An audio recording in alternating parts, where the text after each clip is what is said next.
신앙은 속도가 아니라 방향이다. 다윗은 하나님께 순종하려고 계속해서 쫓아간 게 아니고 하나님의 품성을 알아가기 위해서 더 깊이 묵상하고 하나님과 대화하고 이런 삶을 살았던 거죠.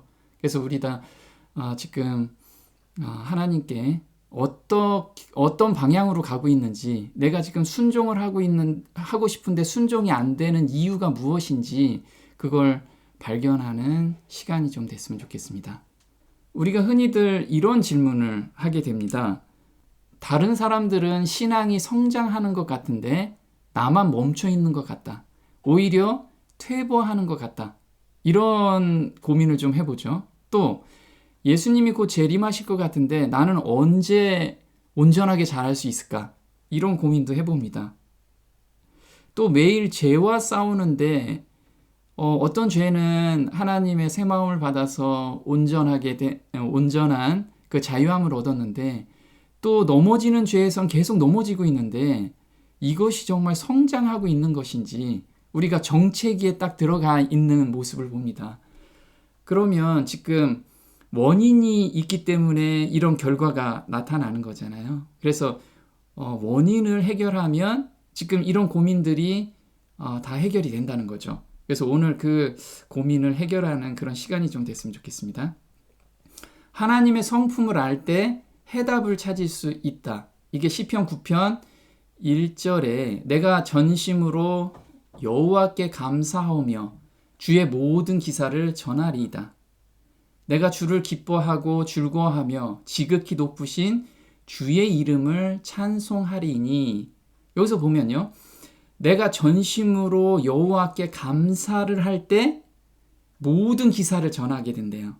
그래서 내가 전도가 안 되는 것은 전심으로 여호와께 감사하는 그런 마음이 없기 때문에 그런 거죠. 그러면 전심으로 여호와께 감사하는 마음은 어떻게 나오는지 하면 지극히 높으신 주의 이름을 알 때, 이걸 깊이 알 때 내가 감사가 넘친다는 거예요. 다른 말로는 이렇게 나옵니다. 신명기 6.5절에 너는 마음을 다하고 성품을 다하고 힘을 다하여 내 하나님 여호와를 사랑하라. 여기서 전심으로라는 단어가 풀어서 쓴 것이 마음을 다하고 성품을 다하고 힘을 다하여. 이 단어가 우리 한자로는 이게 있죠. 전심전력. 자, 전심전력이라는 게 어떤 뜻인가요? 느긋하게 걸어가는 게 전심전력이 아니죠. 우리가 100m 달리기 하는 선수들을 한번 보면요, 이게 전심전력입니다. 젖먹던 힘까지 모두 쏟아내는 것이 전심전력이죠. 그러면 진심으로 여호와께 감사하오며 라는 건 뭐냐면 전심전력으로 여호와께 감사하는 거래요. 전심전력을 뛸 때 집에 빨래한 게 없나?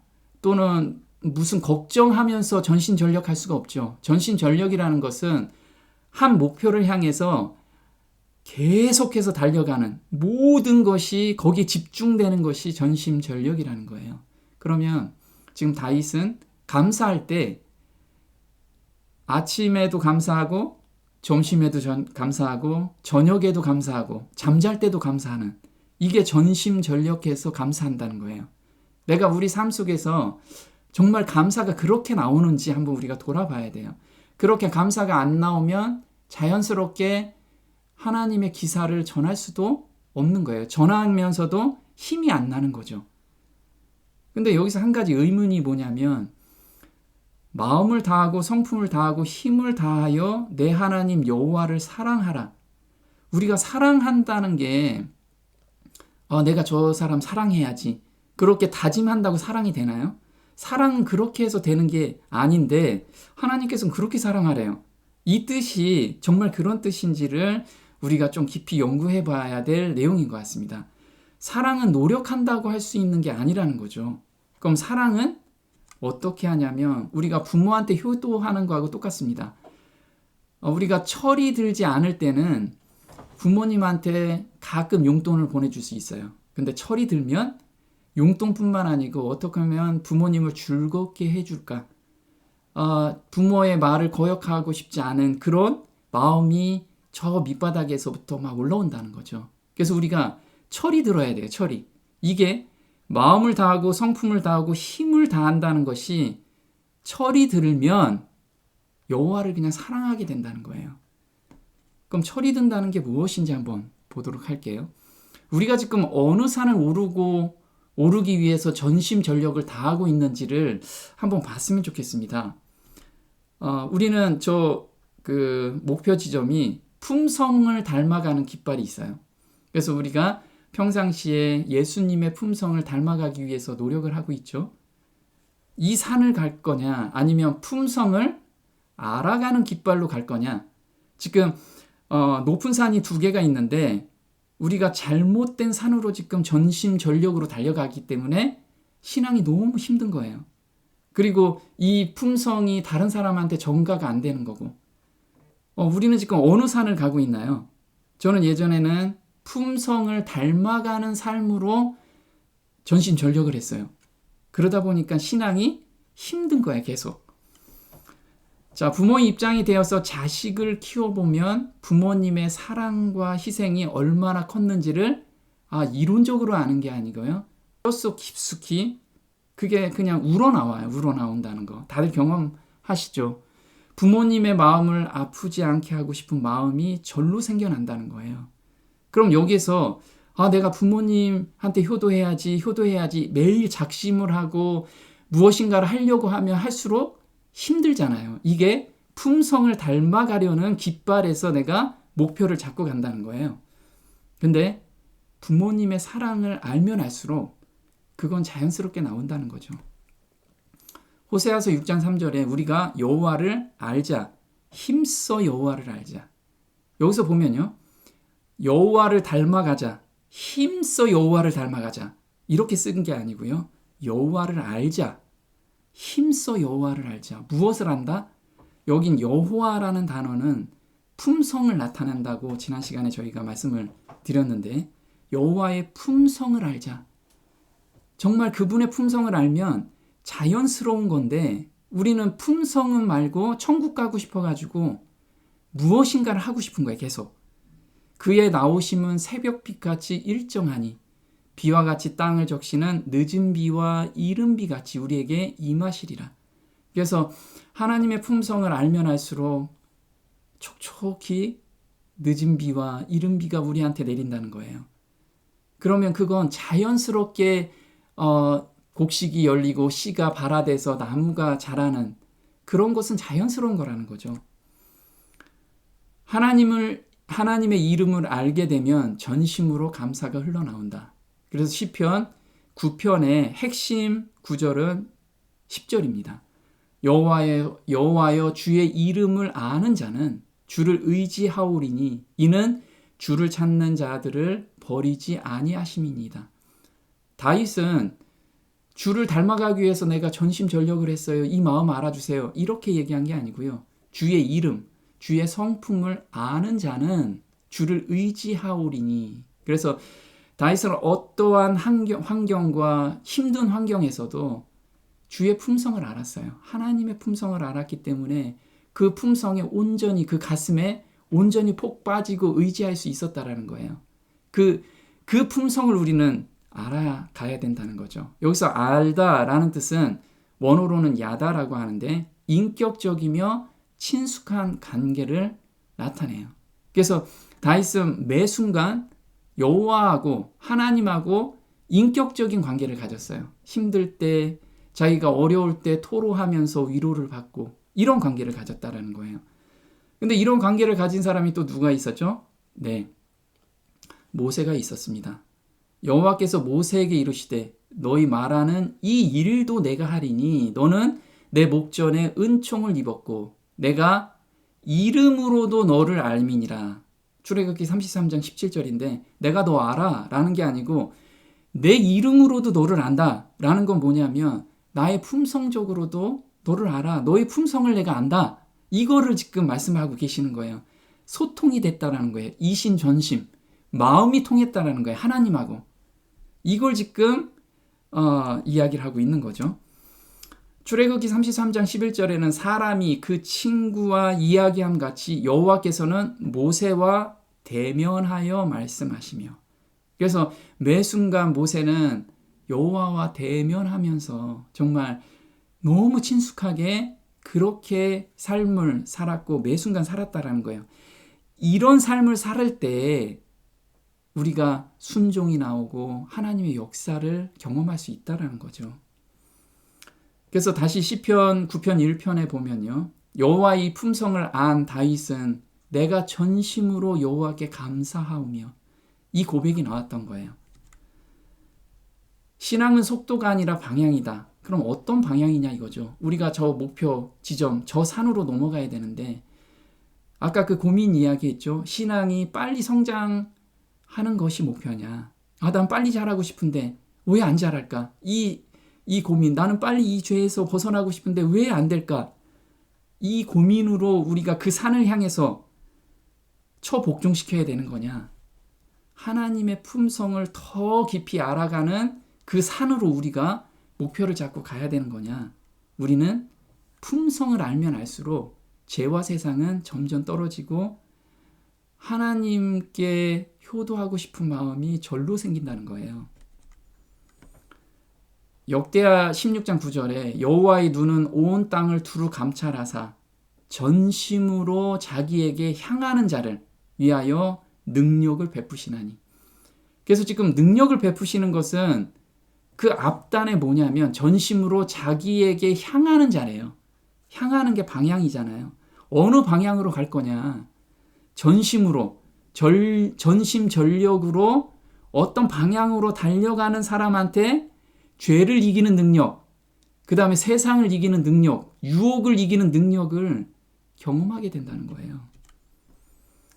바울 형제도 그렇게 말씀을 하셨죠. 고린도전서 9장 26절에 내가 다름질하기를 향방 없는 것 같이 아니하고 싸우기를 허공을 치는 것 같이 아니하여. 그래서 향방이라는 건 뭐냐면 방향이죠. 바울 형제는 다름질할 때 한 방향을 향해서 계속 달려갔어요. 그 방향이 뭐냐면 그리스도의 품성을 알아가는데 전심전력을 다했다라는 거예요. 품성을 온전히 알 때 온전한 순종이 따른다는 거죠. 에베소서 4장 13절에 우리가 다 하나님의 아들을 믿는 것과 아는 일에 하나가 돼요. 여기서 보면요. 믿는 것과 순종하는 일에 하나가 돼요. 이렇게 써 있지 않고 믿는 것과 아는 일에 하나가 돼요. 온전한 사람을 이루어 그리스도의 장성한 분량이 충만한 데까지 이르리니. 그래서 그리스도의 장성한 분량까지 우리가 예수님의 성품을 온전히 닮아가는 것은 먼저 믿는 것과 아는 것, 그것이 하나가 될 때 이게 자연스러운 결과라는 거예요. 오직 사랑 안에서 참된 것을 하여 범사에 그에게까지 자랄지라. 그는 머리니 곧 그리스도라. 그래서 우리가 이런 이야기 하죠. 나 왜 믿음이 없지요? 그러면 사랑으로 역사하는 믿음이라고 했는데 하나님의 사랑을 아직 깊이 못 느끼기 때문에 그런 거예요. 깨닫지 못하고 내가 하나님의 사랑은 알지 못하는데 뭔가를 믿으려고 해요. 왜요? 자기 욕심 때문에. 자기가 빨리 믿어야지 천국 가고 자기가 빨리 믿어야지 내 자식들, 내 부모들한테 복음을 전할 수 있다. 이런 생각인 거예요. 본인이 하나님을 모르는데 그게 어떻게 전달이 되냐 이거예요. 그래서 사랑으로 역사하는 믿음이래요. 그러면 믿음의 열매가 바로 순종이라는 거예요. 순종은 자연스러운 거지 억지로 하나님을 사랑하는데 전심전력으로 사랑하는데 내가 모든 거 때려치고 하나님 사랑하겠습니다. 이렇게 한다고 사랑이 이루어지는 게 아니라는 거예요. 우리는 사랑으로 역사하는 믿음 가운데 거하면 순종은 자연스러운 거라는 거죠. 요한복음 17장 3절에는 영생은 우리가 영원한 삶은 곧 유일하신 참 하나님과 그의 보내신 자 예수 그리스도를 순종하는 거다라고 나온 게 아니고 아는 것이라. 우리가 아까 안다라는 것이 인격적으로 안다라는 뜻입니다. 그래서 바울 형제는 품성을 알아가기 위하여 전력 질주를 했어요. 빌립보서 3장 13절에 형제들아 나는 아직 내가 잡은 줄로 여기지 아니하고 오직 한 일, 즉 뒤에 있는 것을 잊어버리고 앞에 있는 것을 잡으려고 표대를 향하여 그리스도 안에서 하나님이 위에서 부르신 부름의 상을 위하여 쫓아가노라. 사도 바울 형제는 정말 엄청난 핍박 가운데서도 담대하게 복음을 전했어요. 왜냐하면 예수님의 품성을 매번 알아갔기 때문에. 죄에 넘어졌을 때 하나님의 끝없는 사랑을 깨닫게 되면 다시 일어나게 돼요. 우리가 잠언 24장 16절에 대저 의인은 7번 넘어질지라도 다시 일어나려니와 악인은 재앙으로 인하여 엎드러지느니라. 그래서 우리가 죄의 유혹에서 넘어져요. 넘어지는데 자꾸 죄책감에 눌려 있죠. 사실 하나님의 사랑을 여기에서 깊이 깨닫고 내가 십자가의 그 공로를 깊이 생각할 때면 다시 일어나려는 그런 마음이 생기게 돼 있다는 거죠. 하나님의 용서는 단순히 우리를 정죄에서 면하게 해주는 사법적인 행위가 아니다. 그것은 죄를 용서할 뿐만 아니라 죄로부터 완전히 돌아서게 한다. 마음을 변화시키는 것은 구원하는 사랑의 표현이다. 자, 여기서 보면요. 그래, 너 정죄하지 않을 거야. 여기에서 멈추는 게 아니라는 거예요. 하나님의 용서, 예수님의 용서는 그 죄로부터 온전히, 완전히 돌아서는 것, 돌아서게 해주시는 것, 그것이 바로 하나님의 용서라는 거예요. 사도행전 13장 22절에 패하시고 다윗을 왕으로 세우시고 증거하여 가라사대 내가 이새의 아들 다윗을 만나니 내 마음에 합한 사람이라 내 뜻을 다 이루게 하리라 하시더니, 그래서 다윗을 볼 때 하나님 마음에 합한 사람이에요. 순종 잘해서 마음에 합한 사람이 아니고 그건 결과라는 거죠. 다윗은 매 순간 하나님과 대화를 했고 하나님을 온전히 의지했다라는 거예요. 그래서 내 마음으로 통한 사람이라는 거예요. 마음으로. 그리스도인은 죄를 한 번도 안 지은 자가 아니라 죄를 지었을 때 진정으로 회개하는 경험과 여기서 끝나면 안 되고 용서받는 경험을 가진 자다. 그래서 하나님께서는 그 용서의 그 마음은 우리한테 회개할 필요가 없는 회개의 경험. 내가 그 죄를 더 이상 생각이 안 나는 거예요. 거기까지 우리를 인도해 가신다는 거예요. 회개한 다윗을 더욱 사랑하시는 하나님을 보게 됩니다. 사무엘하 12장 24절에 다윗이 그쳐 밧세바를 위로하고 아들을 낳음에 솔로몬이라 하니라. 여호와께서 그를 사랑하사 그 이름을 여디디아라 하시니 이는 여호와께서 사랑하심을 인함이더라. 여기서 보면 그의 처 밧세바라고 이야기를 합니다. 우리아의 아내라고 계속 하다가 갑자기 그의 처 밧세바. 왜 그러냐면 하나님께서 정말 용서의 말씀을 하시고 용서하셨다는 그 마음을 전하고 계시는 거예요. 다윗을 용서하시고 다윗의 아내로 인정하셨다는 뜻이죠. 하나님께서 회개한 다윗을 전보다 더욱 사랑하여 하나님의 사랑을 받은 자 솔로몬을 선물로 주셨다는 사실이다. 그럼 하나님께서는 이 죄에 빠졌다가 용서함을 경험을 받으면 사람이 하나님의 사랑을 더 깊이 알기 때문에 지금 이 말씀을 쓴 거라는 거죠. 예레미야서 31장 34절에는 내가 너희 죄악을 사하고 용서라는 것이 다시는 그 죄를 기억지 아니하리라. 하나님께서는 잊어버리시는 거예요. 하나님이 전지전능하신 분인데 어떻게 죄를 잊어버리냐 이거죠. 그런데 정말 하나님의 그 마음을 받는 자, 용서함의 경험을 있는 자는 그 죄, 네가 언제 죄를 졌냐? 이렇게 보신다는 거예요. 다윗은 이걸 경험했다라는 거예요. 진실로 선하심과 자비하심이 내 생애의 모든 날 동안 나를 따르리니. 다윗이 자기의 모든 날 동안에 하나님의 선하심과 자비하심이 따른대요. 이걸 경험한 거예요. 그럼 따르다라는 뜻이 어떤 거냐면 지금 배가 이렇게 가고 있습니다. 그럼 물결이 이렇게 쭉 흘러나오죠. 요게 따르다라는 뜻이에요. 따르다라는 것이 원어로 밀면서 같이 간다. 추적하면서 간다는 거예요. 그러면 내가 죄를 지었을 때 하나님께서는 이런 말씀을 하십니다. 내가 죄를 지었을 때 하나님께서는 바로 뒤에서 내 선함과 자비가 여기 있으니 빨리 받아서 죄책감에서 벗어나라는 마음을 보여주고 계신다. 하나님은 자신의 백성을 용서하기를 매우 기뻐하신다는 거예요. 그냥 그래 내가 용서해 줄게가 아니고 너 용서하기 위해서 내 사랑하는 아들을 십자가에 못 박혔어. 그 십자가에 못 박히면서 나도 함께 죽었어. 이걸 지금 우리한테 전달하고 계시는 거예요. 그래서 죄가 혹 넘어갔을지라도 내 사랑을 한번 생각해봐. 그러면 내가 죄를 안 져야지가 아니고 죄에서 멀어지게 된다는 거예요. 자, 하나님의 때에 우리가 매 순간 하나님과 대화를 하면 우리의 성품은 하루 만에도 변화시켜 주신다는 거예요.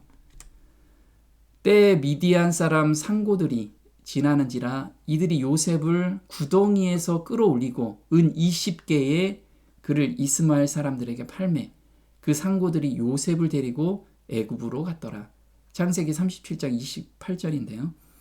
요셉은 정말 귀한 왕자처럼 삶을 살았어요. 그런데 형들이 시기해서 이제 종으로 팔리게 되죠. 요셉은 이때까지도 자기가 하나님을 의지하면서 계속 삶을 살았어요. 약속의 꿈에 대한 약속도 항상 기억하면서. 그런데 자기의 품성 가운데 버려야 될 품성들이 계속 있었죠. 그걸 깨닫지 못했는데 하루 만에 그런 걸 깨닫고 훈련의 장으로 들어갔다라는 거예요. 귀엽게 고이 자란 아들이 멸시받고 의지할 데 없는 노예가 되다니 얼마나 큰 환경의 변화인가. 친구도 없는 외로운 몸, 그가 가고 있는 낯선 땅에서 그의 운명은 어떻게 될 것인가. 우리가 만약에 새로운 땅, 낯선 곳으로 가면 이런 감정 다 들지요. 한동안 요셉은 억제할 수 없는 슬픔과 두려움에 빠졌다. 그러나 하나님의 섭리 가운데서 이러한 경험조차도 그에게 축복이 될 것이었다. 다른 방법으로는 여러 해 걸려서도 배울 수 없었을지 모를 것을. 그래서 우리가 정말 하루하루 하나님께서 허락하신 삶이 있습니다. 거기에 우리가 순종하면 하루만 해도 수년 동안 걸려서 없어져야 될, 정복해야 될 그런 것들을 단 하루만에 돼도 변화가 된다는 거예요. 그래서 여러 해 걸려서 배울 수 없었을지 모를 것을 그는 몇 시간 안에 배웠다. 그때그때 시정되어야 할 결점들이 이제까지 조장되어 왔다. 그는 자부심이 강하고 가혹하게 되어가고 있었다. 아무도 보호해주지 않는 쓰라린 생애를 살아야 할 준비가 전혀 되어 있지 않은 것을 깨달았다. 그래서 우리도 앞으로 우리한테 오는 환난이나 그런 핍박 가운데 온전히 설 수 있는 그런 준비가 우리가 안 돼 있는데 하나님께서는 하나님과 오늘 대화하고 하나님의 말씀에 정말 순종하게 된다면 하나님께서는 하루 만에라도 그걸 준비시키는 과정으로 우리를 인도하신다는 거예요. 폴리캅이라는 우리 선진이 있었죠. 이 폴리캅이 86세 때 화형을 당하셨어요. 화형을 당하시면서 하신 말씀이 나는 평생 동안 우리 주님께 순종을 했다. 그래서 이번에도 내가 작심을 하고 내가 순종할 거야. 하나님을 배반하지 않을 거야. 이렇게 말씀하시지 않았어요. 뭐라고 말씀하셨냐면 나는 평생 동안 그분의 종이었고 주님은 나에게 단 한 번도 서운하게 해주신 적이 없었어. 그런데 나를 구원해 주신 왕을 이제 와서 어떻게 부인할 수 있겠소? 하면서 담대하게 찬송을 부르면서 화형을 당하셨어요. 여기에서 나는 정말 주님만 붙들고 이 믿음이 없음을 주님 잡아주세요. 이렇게 한 게 아니에요. 평생 동안 하나님과 예수님과 계속 대화하면서 살았던 거예요. 그래서 담대하게 이때도 예수님하고 같이 대화하면서 예수님이 하나님 우편에 계시고 부활의 날 나는 홀연히 변화돼서 예수님을 정말 기쁘게 맞이할 수 있는, 그래서 내가 지금 화형 당하면서 잠자게 되면 눈 뜰 때 예수님을 맞이할 거야. 내가 그동안에 너무 사모했던 예수님, 그 예수님을 내가 온전히 볼 수 있어. 이 기쁨으로 감사하게 맞았다는 거예요. 우리도 이런 삶으로 들어갔으면 좋겠습니다. 오늘 여기까지 하겠습니다. 하늘에 계신 저희 아버지, 하나님께서는 저희 삶 속에서 하나님의 그 품성이 어떠한지를 깊이 깨닫기를 원하심을 보고 감사를 드립니다. 저희는 저희 욕심 때문에 무엇인가를 하려고 하고 또 순종해야지만 천국 갈 수 있다라는 그 생각 때문에 억지로 순종하려고 하는 그런 마음이 있습니다. 하지만 하나님께서는 그게 아니다. 나를 먼저 알아야 된다. 내가 너를 얼마나 사랑하는지, 내가 너를 천국으로 데려가기 위해서 내가 얼마나 큰 희생과 또 너를 얼마나 기다리고 있는지를, 그 마음을 제발 알아달라고 저희한테 호소하고 계십니다. 저희 마음이 둔하여 그걸 알지 못하는 이 마음 저희가 드리오니 매 순간 하나님 저희 안에 이슬비처럼 촉촉히 내려주셔서 하나님의 그 따뜻한 사랑을 항상 느끼며 살 수 있도록 저희를 인도해 주시기를 간절히 바라오며 이 모든 것 우리 주 예수님의 이름으로 감사하며 기도드립니다. 아멘.